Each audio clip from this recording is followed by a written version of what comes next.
Hello and welcome to the News at 7, where we get to the heart of the day's stories and communities right across Scotland tonight. We'll have all the latest for you also tonight. We'll of course have all of the sport for you with Lewis. Lewis, what's in the cards tonight? Well, that'll keep you busy. And the African tribe who've been evicted from their camp in the Borders. Hello, I'm Sarah McMullan and welcome to the News at 7.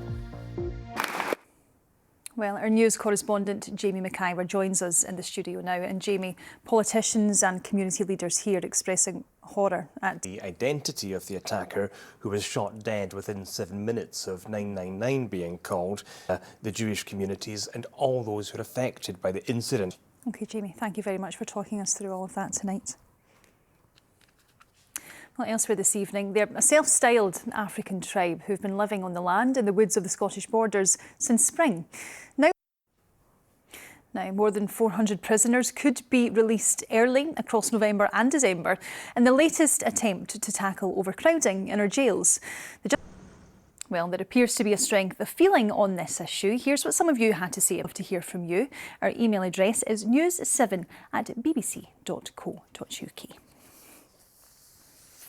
OK, well, it's that time in the programme. Let's get a roundup of the stories which are making the BBC News app in Scotland today. A BBC investigation has found that a small electrical box in many homes could pose a safety threat. The cutout box links the external main supply with the circuit in the home. Elsewhere, a man who killed his girlfriend by driving dangerously has been jailed for 4 years. Stephen Allen hit a tree as he drove Rebecca Sivyer on the A94 in August 2021. And DJ Carol Cox is to headline the 4th edition of the Pavilion Festival in Ayr next year. The event is organised by the Scottish DJ Ewan McVicker. Well, for more information on all of these stories, please scan that QR code, which you can see on the screen now. And that, of course, takes you to the BBC Scotland News app. Now, the leader of the Conservative Party, Kemi Badenoch, has backed calls for the Glasgow-born lingerie entrepreneur Michelle Mone to lose her peerage. Miss Badenoch said that what she had heard from the case against PPE MedPro, which was contracted to provide surgical gowns during the COVID pandemic, was enough for her to be stripped of her peerage. She's been talking to our political correspondent, David Wallace-Lockhart. Right. That was Kemi Badenoch speaking to David Wallace-Lockhart. Well, still to come, we have a stormy weather forecast with Christopher, and we'll hear about a theft from an Edinburgh charity supporting Ukrainian orphans. But first, it's a busy sports desk with Lewis. It's Thursday nights coming up, don't we? We just, it's going to Lewis. be quite action-packed. And to bring you right up to speed, it is still 1-0 Braga in that Celtic game. OK, great stuff, Lewis. Thank you very much. Thank you.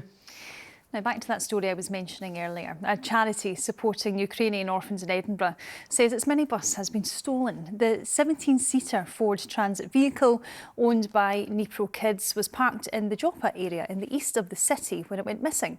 The charity says it's an important asset which has helped its work with the orphans in the 3 years since they were transported from war-torn Ukraine. Well, earlier, Stevie Carr from the charity spoke to us from his travels. And we will, of course, keep you updated on any developments here. But for now, we'll take a look at the weather forecast, shall we? Christopher, what's for you to discuss tonight? Well, a lot of stormy weather on the way. Today, it was rather cloudy and wet. Christopher, thank you very much. Well, that's all from us tonight. Myself and Christopher are back tomorrow, and we will keep you up to date with all things Storm Amy. Bye for now.